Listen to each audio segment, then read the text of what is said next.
للمتقين والصلاة والسلام على سيد الأنبياء والمرسلين وعلى آله وأصحابه أجمعين أما بعد فأعوذ بالله من الشيطان الرجيم بسم الله الرحمن الرحيم إن الذين آمنوا والذين هادوا والنصارى والصابئين من آمن بالله واليوم الآخر وعمل صالحا فلهم أجرهم عند ربهم ولا خوف عليهم ولا هم يحزنون وإذا أخذنا ميثاقكم ورفعنا فوقكم الطور خذوا ما آتيناكم بقوة واذكروا ما فيه لعلكم تتقون ثم توليتم من بعد ذلك فلولا فضل الله عليكم ورحمته لكنتم من الخاسرين صدق الله العظيم۔ یہ سورہ بقرہ کی آیت نمبر 62، 63 اور 64 تلاوت کی گئی ہے۔ آیت نمبر 62 کے اندر اللہ نے نجات حاصل کرنے کا ایک قانون اور ایک ضابطہ بیان فرمایا ہے۔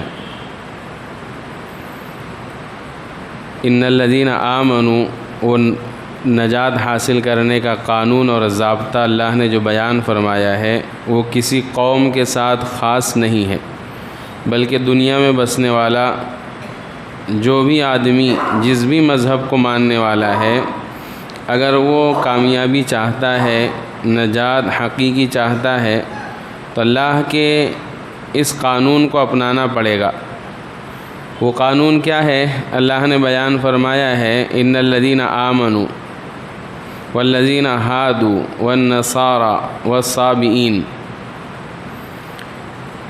بے شک جو لوگ ایمان لائے اور جو لوگ یہودی ہوئے اور جو نصرانی ہوئے اور جو صابی ہوئے، من آمن باللہ والیوم الآخر وعمل صالحا، جو بھی اللہ پر ایمان لائے گا، یوم آخرت پر ایمان لائے گا اور نیک عمل کرے گا، فلہم اجرہم عند ربہم، تو اسے اس کے رب کے پاس اجر ملے گا، ولا خوف علیہم ولا هم یحزنون، ان پر نہ کوئی خوف ہوگا اور نہ وہ غمگین ہوں گے۔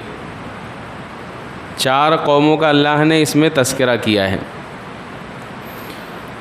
حضور صلی اللہ علیہ وسلم پر جب یہ آیتیں نازل ہوئی مدینہ میں، تو اس وقت عموماً دنیا میں 4 قسم کے لوگ پائے جاتے تھے۔ ان الذین آمنوا، اللہ نے سب سے پہلے ایمان والوں کو بیان کیا، جو لوگ ایمان لائے ہیں۔ ایمان کسے کہتے ہیں؟ ایمان کسے کہتے ہیں؟ ایمان کسے کہتے ہیں؟ ایمان کہتے ہیں لغوی معنی، میننگ اس کے بغیر مشاہدے کے، یعنی بغیر دیکھے کسی کی بات پر یقین کر لینے کا نام ایمان ہے۔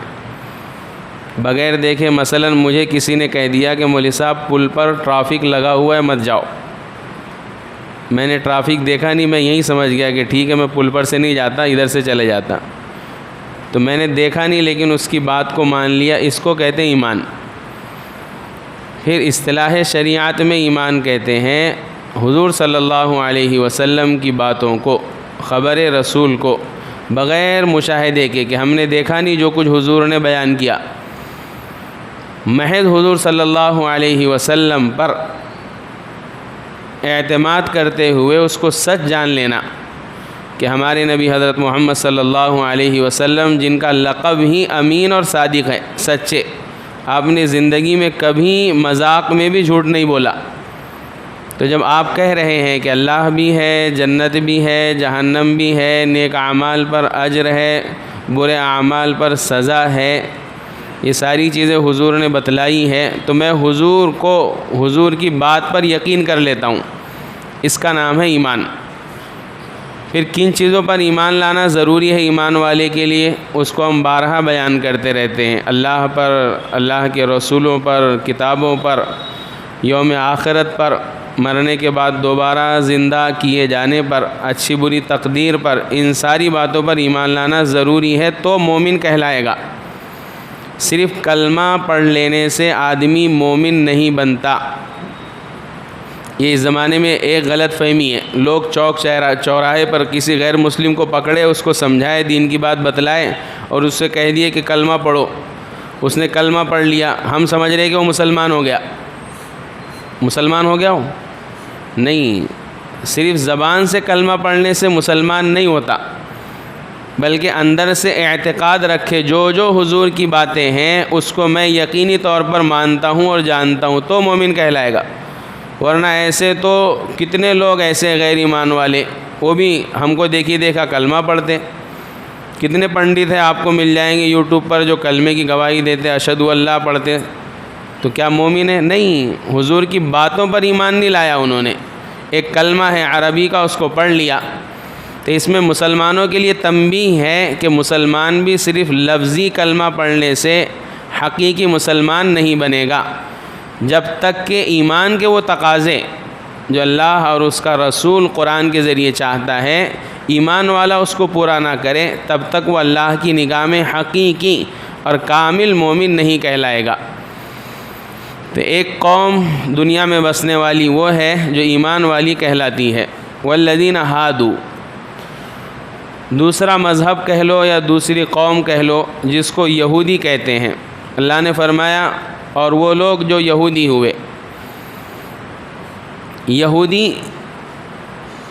یہودیوں کو یہودی کیوں کہتے ہیں؟ اس کی دو وجہ ہے۔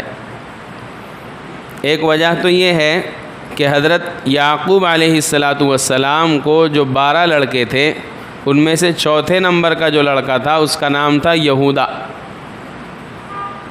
بنی اسرائیل آگے چل کر اسی سے آگے بڑھی، اسی کی طرف نسبت کرتے ہوئے بنی اسرائیل کو، موسیٰ علیہ السلام کی قوم کو یہودی کہا جانے لگا۔ ایک وجہ تو یہ ہے۔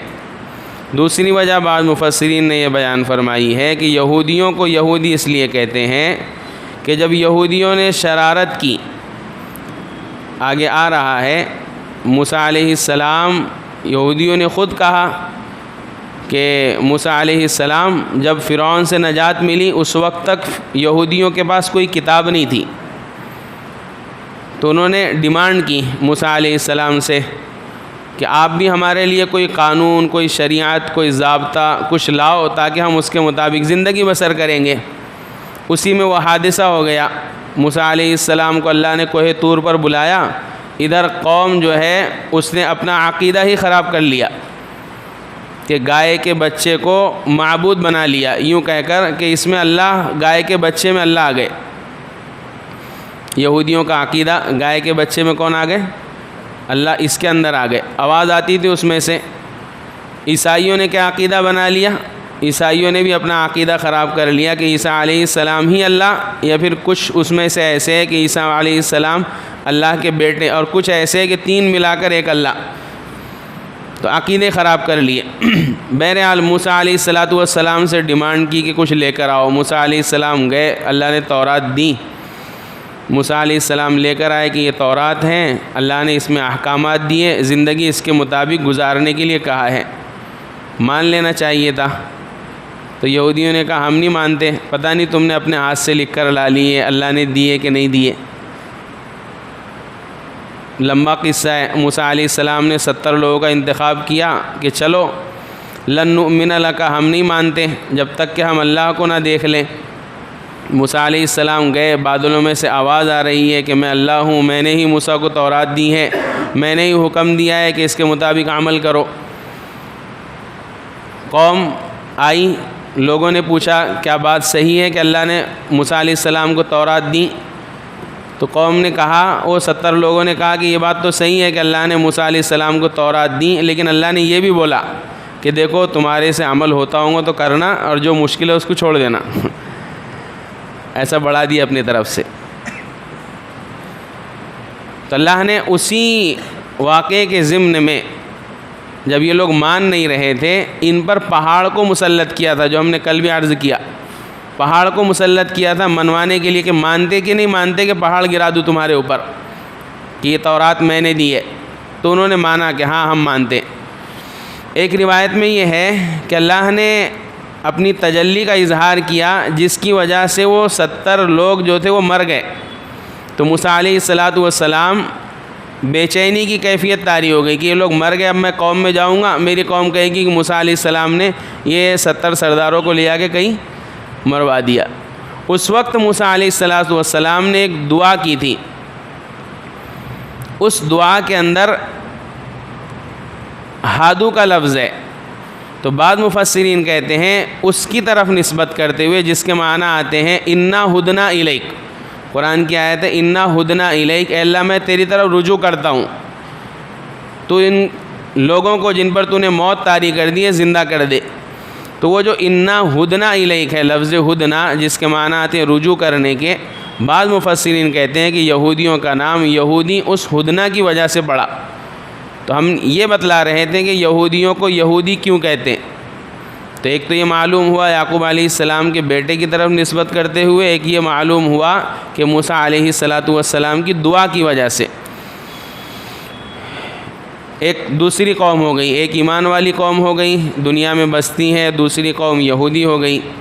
عقیدے کے بارے میں ہم نے مختصر عرض کر دیا، مسلمانوں کا عقیدہ صاف ستھرا ہے، یہودیوں نے اپنا عقیدہ خراب کر لیا۔ والنصارى، تیسری قوم کا اللہ نے تذکرہ کیا ہے نصارہ، نصرانی کی جمع ہے، اس کے بارے میں بھی دو قول ہے۔ نصارہ کسے کہتے ہیں؟ عیسیٰ علیہ السلام کی قوم کو، عیسیٰ علیہ السلام کے ماننے والوں کو نصارہ کہتے ہیں، عیسائی بھی کہتے ہیں۔ نصارہ کیوں کہتے ہیں؟ عیسیٰ علیہ السلام فلسطین کے اندر دعوت دیا کرتے تھے کہ میں اللہ کا نبی ہوں، اللہ نے تورات میں ترمیم کی ہے، نئے احکامات جاری کیے ہیں انجیل کے ذریعے، اب مجھ پر تم سب ایمان لاؤ۔ تو یہودی لوگ عیسیٰ علیہ السلام کو مارا کرتے تھے، ستایا کرتے تھے، تہمتیں لگایا کرتے تھے، غلط خطرناک تہمت لگایا کرتے تھے، اس لیے کہ عیسیٰ علیہ السلام بغیر والد کے دنیا میں آئے، محض اللہ کے کلمہ کن کے ذریعے، تو وہ تہمت لگایا کرتے تھے کہ دنیا میں ایسا نہیں ہوتا، زنا کی تہمت لگایا کرتے تھے نعوذ باللہ، تو مارا کرتے تھے، ستایا کرتے تھے۔ تو عیسیٰ علیہ السلام یوں آواز لگایا کرتے تھے من انصاری الی اللہ، اللہ کے اس راستے میں میری کون مدد کرے گا؟ تو 11 لوگ تیار ہوئے تھے عیسیٰ علیہ السلام پر، ان کی حیات میں کتنے لوگوں نے ایمان لایا؟ 11 لوگوں نے۔ من انصاری الی اللہ، کچھ لوگ کھڑے ہوئے اللہ جنہوں نے کہا، جس کو قرآن نے ذکر کیا، نحن انصار اللہ، قال الحواریون نحن انصار اللہ، حواریین عیسیٰ علیہ السلام کے جو صحابی ہیں ان کو حواری کہتے ہیں، جیسے حضور کے ساتھیوں کو صحابی کہتے ہیں، ایسے عیسیٰ علیہ السلام کے ساتھیوں کو حواری کہتے ہیں۔ تو ان حواریین نے کہا نحن انصار اللہ، ہم آپ کے اللہ کے راستے میں مدد کریں گے۔ وہ انصار اللہ سے ان کا نام پڑ گیا نصرانی۔ ایک وجہ تو یہ ہے نصرانیوں کو نصرانی کہنے کی، دوسری وجہ مفسرین نے لکھی ہے عیسیٰ علیہ السلام کے ماننے والوں کو نصرانی اس لیے کہتے ہیں کہ جس محلے میں عیسیٰ علیہ السلام رہتے تھے فلسطین کے اندر، اس محلے اس جگہ کا نام ناصرہ تھا، ناصرہ کی وجہ سے نسبت پڑ گئی نصرانی۔ جیسے حضور صلی اللہ علیہ وسلم مدینے میں رہتے تھے تو لقب پڑ گیا مدنی، بولتے نا آقائے نامدار، آقائے مدنی، تو مدینے کی طرف نسبت کرتے ہوئے۔ ہمارے ہاں بھی رواج رہتا، جو جہاں کا رہتا وہاں اس کے سامنے نام پڑ جاتا کہ فلاں جگہ کا ہے، مہاراشٹری، کرناٹکی، بڑے مدرسوں میں رہتے بچے تو نسبت، تو جو جہاں کا رہتا، تو عیسیٰ علیہ السلام جس محلے میں رہتے تھے اس کا نام ناصرہ تھا، اسی کی طرف نسبت کرتے ہوئے نصرانی لقب پڑ گیا عیسائیوں کا۔ یہ قوم بھی راہ راست سے بھٹک گئی، نصارہ عقیدہ خراب کر لیا۔ پہلے ان کا عقیدہ درست تھا، بعد میں ایک یہودی عیسائی بنا اور اس کا نام ہے پولس۔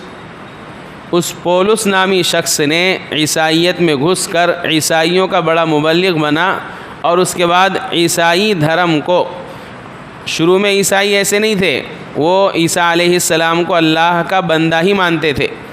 اس لیے آپ کو واقعہ یاد ہوگا جب پہلی ہجرت ہوئی حبشہ کی طرف، جعفر طیار رضی اللہ عنہ گئے اس کے اندر، تو مشرکین مکہ نے شرارت کی، اپنا ایک ایلچی قاصد بھیجا کہ جاؤ اس حبشی بادشاہ سے کہو کہ ان مسلمانوں کو اپنے ملک سے نکال دے۔ وہ لوگ پہنچے اس بادشاہ کے پاس حبشی، اور مسلمانوں کی شکایت لگائی کہ تم نے جن لوگوں کو پناہ دی ہے انہوں نے تو مکے کے اندر فساد برپا کر رکھا ہے، جھگڑا لگا رکھا ہے، اپنا دین چھوڑ دیا ہے، اور ایک شکایت یہ لگائی کہ یہ تو تمہارے نبی عیسیٰ کے بارے میں بھی برا بولتے ہیں اور تم ان کو اپنے یہاں پناہ دیتے ہو۔ اس بادشاہ نے، نجاشی بادشاہ نے بلایا مسلمانوں کے سردار جماعت کے امیر جعفر طیار رضی اللہ عنہ، حضرت علی کے بھائی تھے، ان کو بلایا، سوالات کیے ان سے، وہ لمبی چوڑی تقریر کی، انہوں نے سمجھایا کہ ہم نے مکے میں کوئی پھوٹ نہیں ڈالا، ہم تو گمراہی کے راستے پر تھے، محمد صلی اللہ علیہ وسلم آئے تو سیدھا راستہ دکھایا، ہم تو کمزوروں پر ظلم کرتے تھے، محمد نے بتلایا کہ کمزوروں پر ظلم نہیں کیا جاتا، ان کی مدد کی جاتی۔ لمبی چوڑی تقریر کر کے سمجھایا۔ پھر بادشاہ نے پوچھا اچھا یہ بتاؤ عیسیٰ علیہ السلام کے بارے میں کیا عقیدہ ہے؟ تو انہوں نے تقریر نہیں کی اس پہ، انہوں نے کاف ہا یا عین صاد ذکر رحمت ربک عبدہ زکریا، سورہ مریم کے 2 رکوع پڑھ کر سنا دیے۔ وہ سورہ مریم پڑھتے جاتے تھے جعفر رضی اللہ عنہ، اور وہ بادشاہ کے آنکھوں سے آنسو گرتے جاتے تھے۔ پھر اس نے بادشاہ نے کہا کہ عیسیٰ علیہ السلام ویسے ہی تھے جیسے تم نے ابھی تلاوت کیا قرآن میں، عیسیٰ علیہ السلام اللہ کے بیٹے نہیں تھے۔ تو بتلانا یہ مقصود ہے کہ عیسائی شروع میں عیسیٰ علیہ السلام کو اللہ کا بیٹا نہیں بندہ ہی مانتے تھے۔ بعد میں وہ پولس نامی آدمی عیسائیت میں گھسا اور اس نے عیسائیت کا مبلغ بنا، اور اس نے پوری عیسائی دھرم، عیسائی مذہب کو خراب کر کے ڈال دیا۔ اسی لیے مبلغ کا کام ہے اور سننے والوں کا بھی کام ہے کہ سنی سنائی بات پر یقین مت کرو۔ ممبر پر کوئی بیٹھ کے کچھ بول رہا ہے تو تھوڑی ذمہ داری تم بھی لو، مطلب سننے والے تھوڑی ذمہ داری بولنے والا ہے کہ جو بولے مطالعہ کر کے بولے، پکی ٹھکی بات بولے، حوالے کے ساتھ بولے۔ الاسناد من الدین، ایک حدیث ہے کہ سند دین کا اہم جز ہے، کہ جو بات بول رہے ہو کہیں لکھی ہوئی ہے کہ نہیں ہے، کہ بغیر سند کی بات ہے۔ تو بولنے والے کا کام یہ کہ پکی ٹھکی بات بولے، سند کے ساتھ بولے، مطالعے کے ساتھ بولے کہ بھئی یہ جو میں بول رہا ہوں کہیں لکھا ہوا ہے۔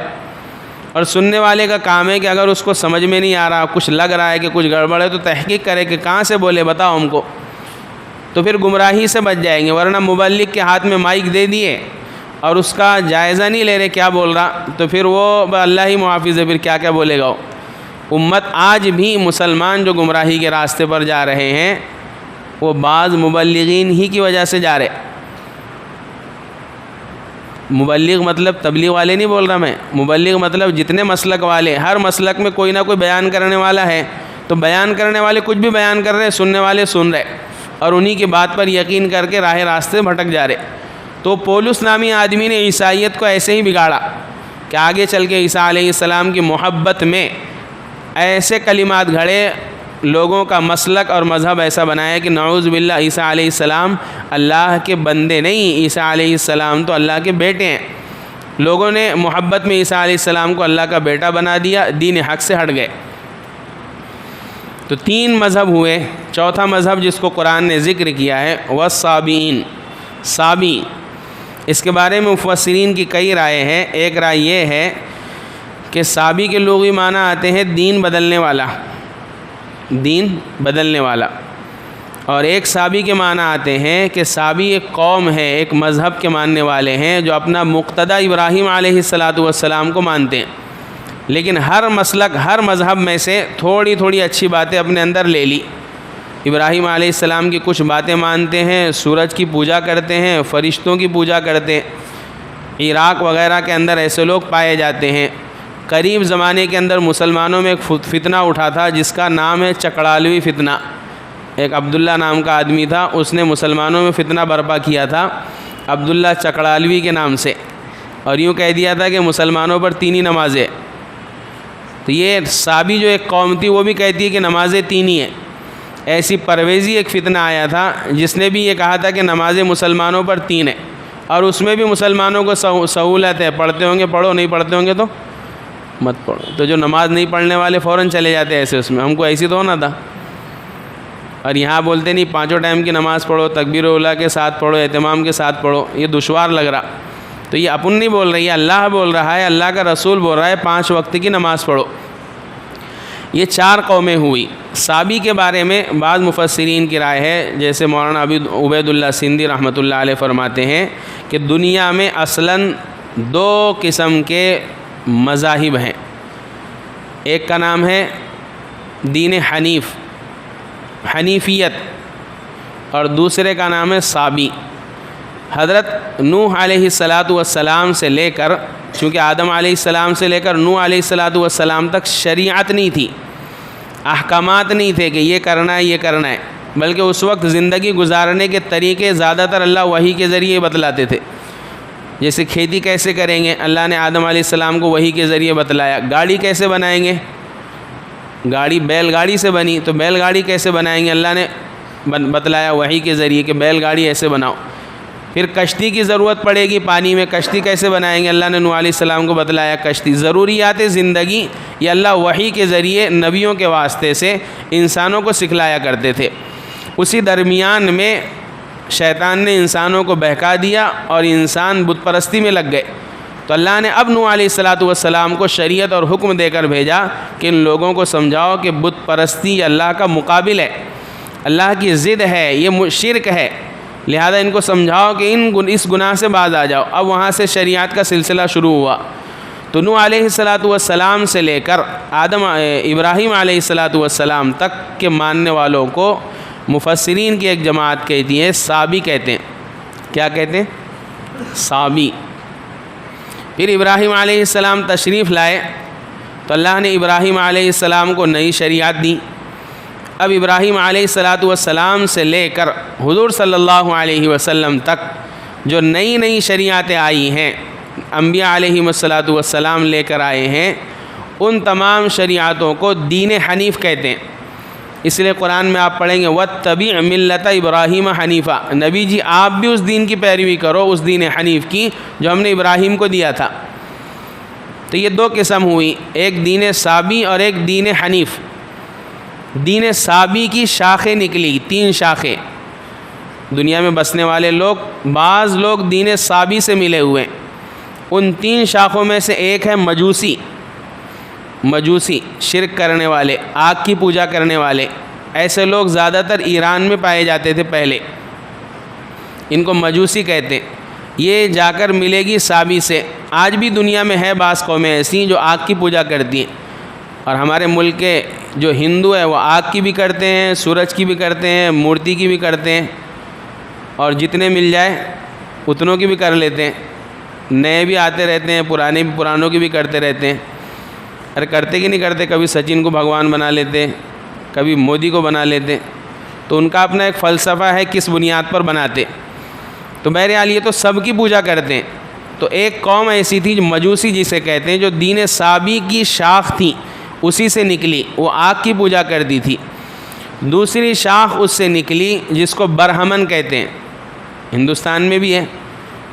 یہ برہمن ان کے اپنے نظریات ہیں، ان کا اپنا مذہب ہے، ان کے اپنے پوجا کے، ان کے اپنے معبود اور ان کا اپنا طور طریقہ.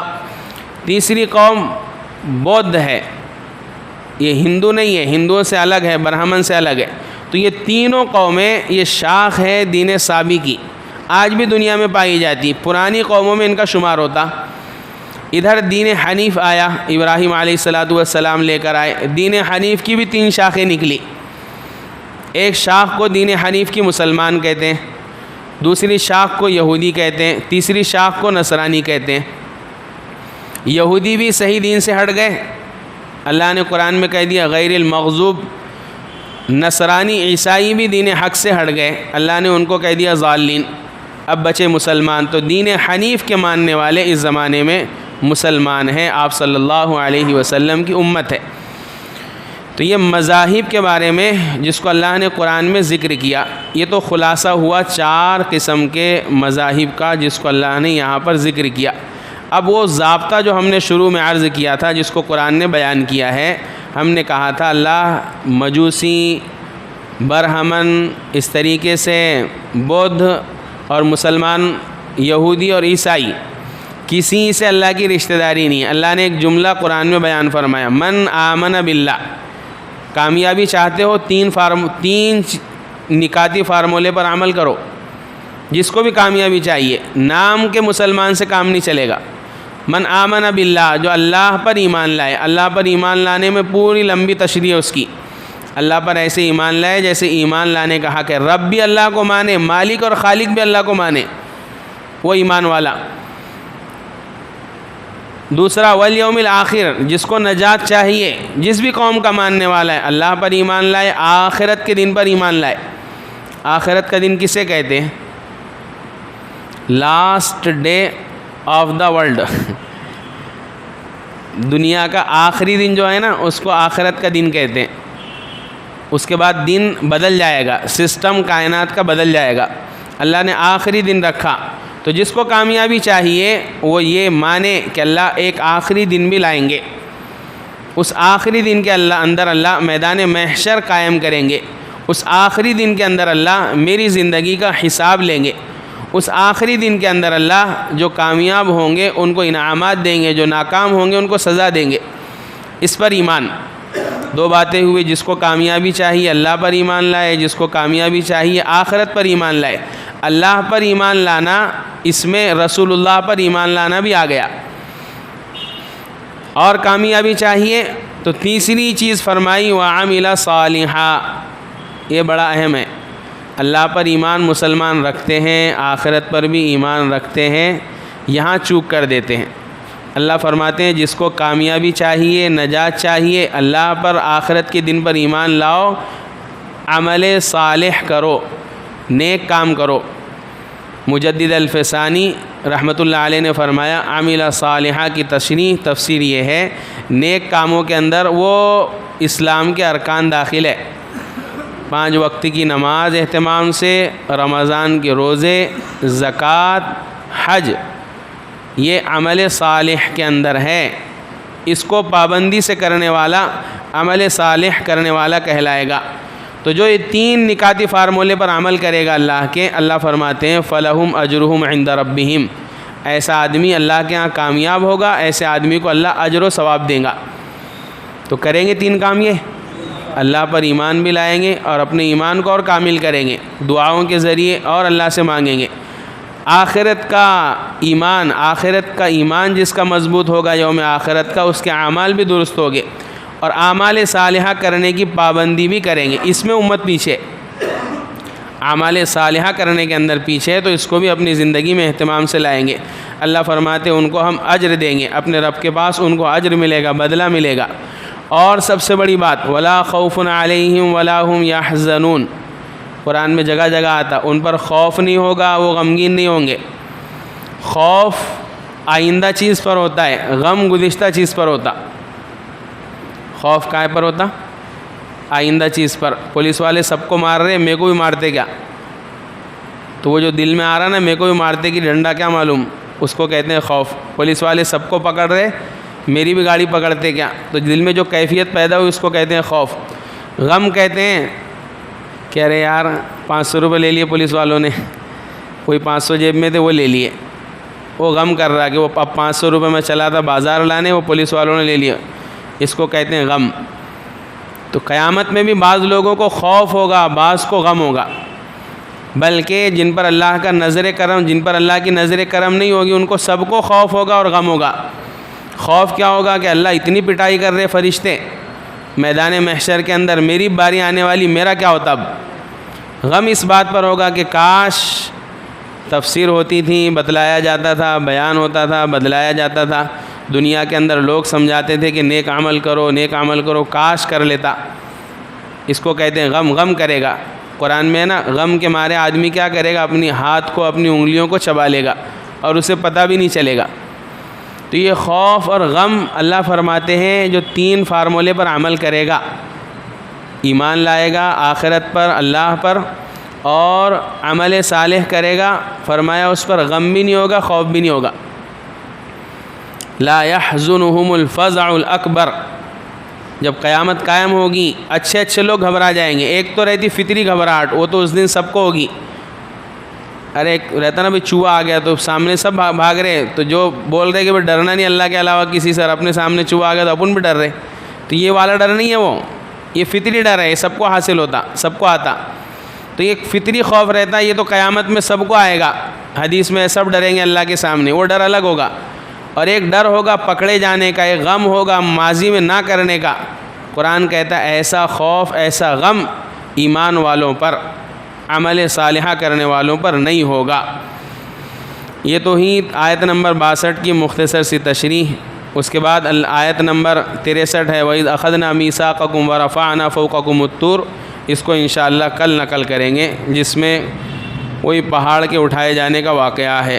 اللہ سے دعا ہے کہ اللہ کہیں سنی باتوں پر عمل کی توفیق عطا فرمائے، اللہ اپنی ذات پر، یوم آخرت پر اور اعمال صالحہ کرنے کی پوری توفیق عطا فرمائے۔ سبحان اللہ بحمدہ، سبحانک اللہم وبحمدک، ونشہد ان لا الہ الا انت نستغفرک۔ سبحان ربک رب العزۃ عما یصفون وسلام علی المرسلین والحمد للہ۔